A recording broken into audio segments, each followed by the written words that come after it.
నేను నిన్నొక విషయం అడగొచ్చా?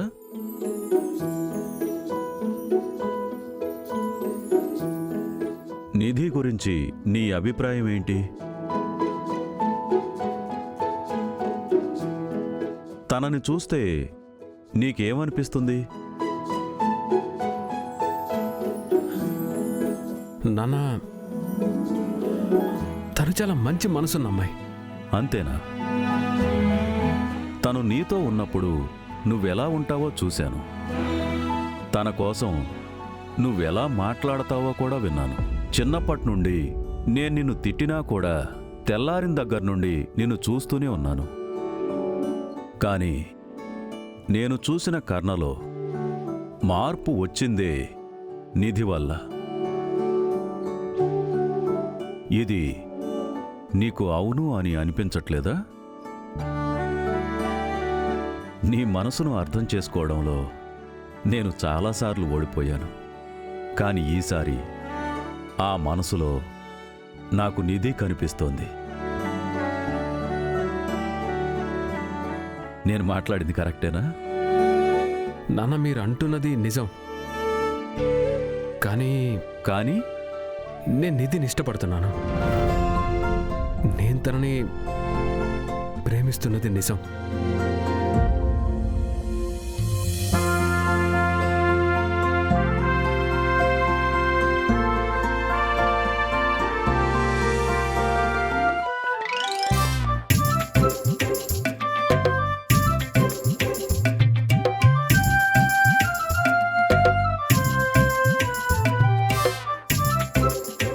నీకు తెలుసు కదా, నేను కర్ణ సార్తో మాట్లాడడానికి వెయిట్ చేస్తున్నాను. అయినా ఇలా చేస్తావేంటి? ప్లీజ్ ఆన్ అవ్వు.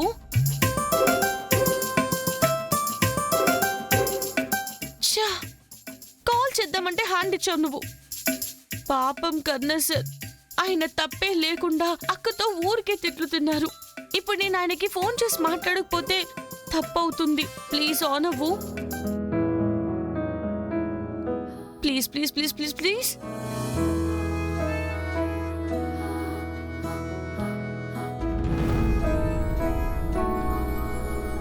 పడుకోమంటే ఏం చేస్తున్నావు? అక్క, నేను పడుకునే ముందు ఈ ఫోన్ని లేపాలని చూస్తున్నాను. తిక్క తిక్క పనులన్నీ ఆపు. మొబైల్ పక్కన పెట్టి పడుకో. అక్క, ఏంటే? ఒక్క నిమిషం నీ ఫోన్ ఇస్తావా? ఎందుకు? నేనెంత ఆన్ చేయాలని ట్రై చేస్తున్నా ఈ ఫోన్ ఆన్ అవ్వట్లేదు. ప్లీజ్ అక్క, నీ ఫోన్ ఇవ్వు. నువ్వేమైనా చిన్నపిల్లవా? మళ్ళీ మళ్ళీ అదే చెప్తున్నావు. వెళ్ళి పడుకో అన్నాను. అదే పడుకుంటాను, కానీ ఒకే ఒకసారి నీ ఫోన్ ఇవ్వు ప్లీజ్. నిధి, నువ్వు కాల్ చేయకపోతే కార్తిక్ ఏం భయపడాడు. ఏదైనా ఇంపార్టెంట్ అయితే నాకే కాల్ చేస్తాడు. నువ్వు రెస్ట్ తీసుకో. అక్క, కార్తిక్ గురించి నేను కలలో కూడా ఆలోచించను. నువ్వేంటి? అక్క, నేను ఫోన్ చేయాలనుకుంది కార్తిక్కి కాదు, కర్ణసరికి ఫోన్ ఇవ్వు. ఎక్కువ చేయకు. కర్ణ సార్ నీకు సార్ కావచ్చు. డెలివరీ విషయం అనేదైతే పొద్దున్నే కాల్ చేసి మాట్లాడుకో. కార్తిక్కి కాల్ చేయొద్దని చెప్తుంటే కర్ణ అంట. ఈ అక్కకేమైంది? తనకి తానే కార్తిక్ నా బాయ్ ఫ్రెండ్ అనుకుని నాకే పాఠం చెప్తుంది. అది సరే, ఇప్పుడు కర్ణ సార్ పేరు చెప్తే మండే పుండు మీద మళ్ళీ నూనె పోసినట్టు అవుతుంది. ఏంటి చూస్తూ నిలబడ్డావు? చెప్పింది అర్థం కాలేదా? వెళ్ళి పడుకో అన్నాను.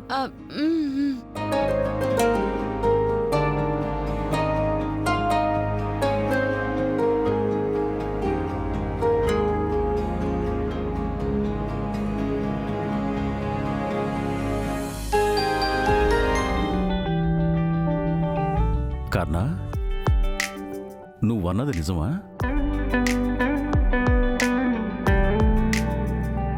మీరు అడిగేదాకా మనసులో దీని గురించి ఆలోచించలేదు.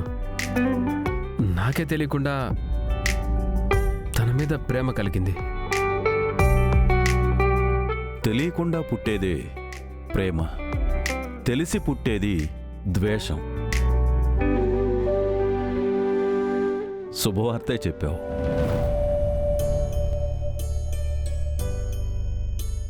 ఏంటి ఇంకా ఆలోచిస్తున్నావు? అది మీకు ఈ విషయంలో బాధ లేదా? బాధ నాకా? నీకు ప్రేమ దక్కకూడదు అనుకునే పాత రమేష్ జ్ఞాపకం వచ్చాడా? అది కాదు, మీకు నిధి అంటే ఇష్టం లేదు. అలాంటప్పుడు నేను తనని ఇష్టపడ్డం. మొదట్లో అయితే తప్పు అనిపించేది, కానీ ఆ రమేష్ చచ్చిపోయాడు. ఇప్పుడున్న రమేష్కి ప్రేమలో దోషం కనిపించట్లేదు, ప్రేమలో ప్రేమే కనిపిస్తుంది. ఇంతకన్నా ఎక్కువ వివరణ కావాలా? ఇంకా ఏమైనా అనుమానం ఉందా? నాన్న, అనుమానం అనే ప్రశ్నే లేదు. నిధి విషయంలో నేను మీకు మాట ఇచ్చాను. ఇప్పుడు నేనే అది తప్పుతున్నానా అని.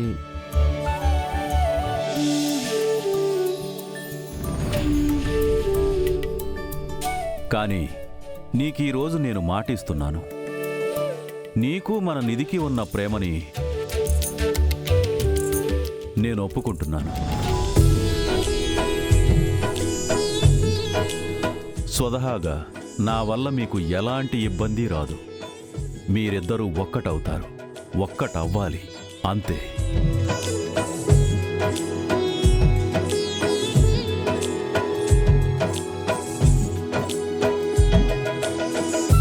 నేనిది నిజంగా నమ్మలేకపోతున్నాను.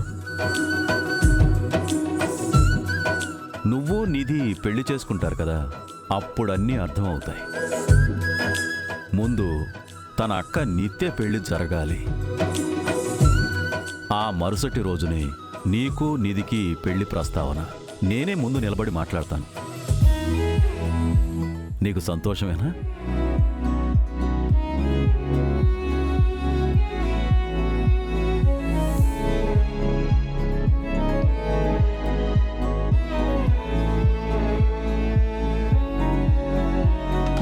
ఈ సంతోషాన్ని ఎప్పుడూ కోల్పోకూడదు.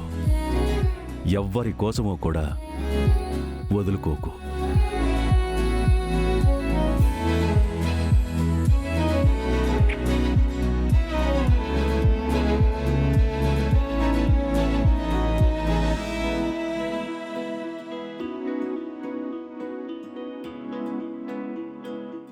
ఎస్!